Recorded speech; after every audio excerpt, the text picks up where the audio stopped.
මචං පොඩ්ඩක් කල්පනා කරලා බලන්න. පාස්කු ප්‍රහාරයේ මහා මොලකරු කියන පොත එලි දක්වන වෙලාවේ මෙන්න මේ ෆොටෝ එකේ ඉන්න කට්ටිය, පල්ලෙහා ෆොටෝ එකේ ඉන්න කට්ටිය ඔක්කොම මෙතන ඉන්නවා.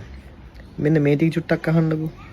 මෙතන ඉන්නවා මචං පාස්කු ප්‍රහාරයේ සිදුවන මොහොතේ ජනාධිපතිව සිටි වගකීම් පැහැර හැරීම සම්බන්ධව වරදකරුවෙකු වූ මෛත්‍රීපාල සිරිසේන මහත්මයාත් මෙතන ඉන්නවා.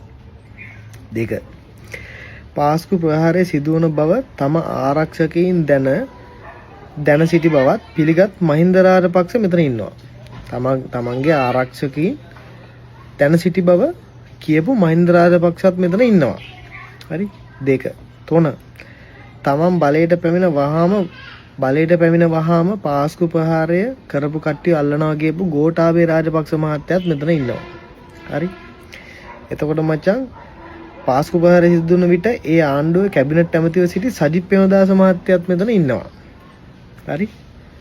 පොඩ්ඩක් බලන්න මේ ඔක්කොම එකතු වෙලා පාස්කු ප්‍රහාරය අල්ලගෙන යනකොට ඒකේ පරීක්ෂණ යන වෙලාවේ මේක මේ වෙනත් පැත්තකට හරවන්න තමයි මේ කට්ටිය එක පිලක් වෙලා දැන් තියෙන්නේ. හරිද? පොඩ්ඩක් කල්පනා කරලා බලන්න. අපි කොහෙද ඉන්නේ කියලා. ඒ ප්‍රශ්නේ වුණ මිනිස්සුන්ට මේ මිනිස්සු මැරුණු පවුල් වල මිනිස්සුන්ට මොකද්ද වෙලා තියෙන්නේ කියලා චුට්ටක් කල්පනා කරලා බලන්නකො. මෙතන ඉන්නවා මනෝෂයි හරුණුයි කාවින්ද යවදන පොඩ්ඩක් පේන්නේ නැහැ යා එතන. ආවද නැද්ද කියලා මම දන්නේ නැහැ. ඒ වීඩියෝස් වල හැටියට. මම මේ කියපු දේවල් වල වැරද්දක් තියෙනවා නම් කවුරු හරි නිවැරදි කරන්නකො පුළුවන් නම්. මම මේකින් කවුරු හරි දැන් අපි බයියෝ ටොයියෝ ඩෝබිලා කිය අපි උඹලා බැන ගන්නවා මචං. හරිද?